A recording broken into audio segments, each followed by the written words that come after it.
President Biden and former President Trump clinched their party's nominations, setting up a rematch for the White House.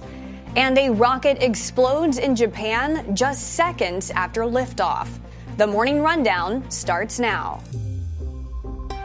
From the Straight Arrow News Studio, bringing the stories that matter to you from across the United States and around the world.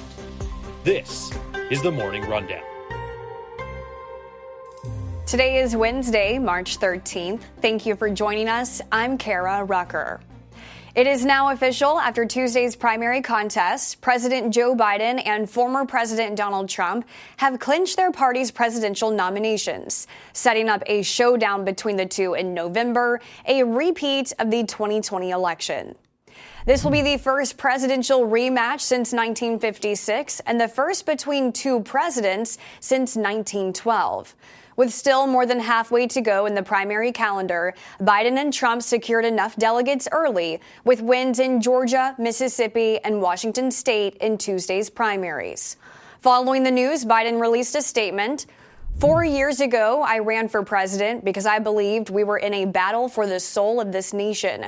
Because of the American people, we won that battle, and now I am honored that the broad coalition of voters representing the rich diversity of the Democratic Party across the country have put their faith in me once again to lead our party and our country in a moment when the threat Trump poses is greater than ever. Former President Trump posting a video response on social media after Tuesday's victory. But now we have to get back to work because we have the worst president in the history of our country. His name is Joe Biden, sometimes referred to as Crooked Joe Biden, and he must be defeated. Our nation is failing. We're a nation that is in serious decline. So we're not going to take time to celebrate. We'll celebrate in 8 months when the election is over. November 5th, I believe, will go down as the most important day in the history of our country. Both candidates will officially become their party's nominee during conventions this summer. The Republican National Convention will take place in Milwaukee in July. The Democratic Convention will be held in Chicago in August. Days before Russia's presidential elections, where it's widely expected Vladimir Putin will win another 6 years in power, the Russian president says his country is ready to use nuclear weapons if there is a threat to its statehood, sovereignty, or independence. In an interview with Russia state television released today, Putin warned the United States that if it sent troops to Ukraine, it would be seen as a significant escalation. Putin saying Russia will achieve its goals, adding that Moscow is ready for negotiations, though the U.S. says Putin is not ready for serious talks on the matter. On Tuesday, the White House announced the U.S. will provide $300 million in additional military aid to Ukraine after more funding became available due to savings in contracts with weapon makers. A TikTok bill getting a lot of limelight will be the focus of a vote today in the House. The bill gives TikTok an ultimatum to sell and cut ties with its Chinese owner ByteDance or face a ban in the U.S. TikTok would have 6 months to find new ownership outside of China. The vote will require support from 2/3 of House members to pass.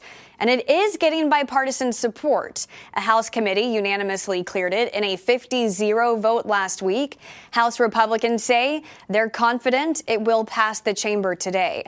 And President Biden has said he would sign the bill should it pass Congress. The Uvalde, Texas police chief, Daniel Rodriguez, has announced his resignation just days after the release of a report by the city council. The report defended the police response to the 2022 mass shooting at Robb Elementary School that left 19 children and 2 teachers dead. In his resignation letter, Rodriguez did not mention the school shooting. The investigation found that Uvalde police officers on the scene followed policy without serious misconduct. Nearly 400 law enforcement officers, including Uvalde police, were at the scene, but waited over an hour after the shooting started before confronting the gunman. The city's report did agree with a Department of Justice report that highlighted poor communication among officers and inadequate training. 5 officers at the scene, including 2 Department of Public Safety officers and the former school police chief, have been dismissed. However, none have faced criminal charges. A rocket launched by Japanese startup Space One exploded just seconds after liftoff. Video shows the rocket taking off in a mountainous region of central Japan. Then around 5 seconds later, flames and smoke filled the sky. Firefighters had to extinguish nearby fires that were sparked from burning debris. A Space One official says the rocket appeared to have self-destructed after detecting some sort of malfunction. No injuries were reported. Space One had hoped to become the first private business to put a satellite in orbit. Finally this morning, the 2024 Iditarod sled dog race has ended with some history amid some controversy. Dallas CV won his record 6th Iditarod, which covers 1,000 miles in Alaska, completing the race in 9 days, 2 hours, and 16 minutes. But this time around, CV had to overcome a 2-hour penalty after his team became entangled with a moose along the trail. One of his dogs was injured in the encounter. CV shot and killed the moose, but was penalized for not properly gutting the animal per race rules. CV first won the Iditarod back in 2012 at the age of 25, becoming the youngest winner ever. These are your top stories for this Wednesday. Unbiased, straight facts, that's Straight Arrow News. We'll see you back here tomorrow. Until then, I'm Kara Rucker. Have a great day.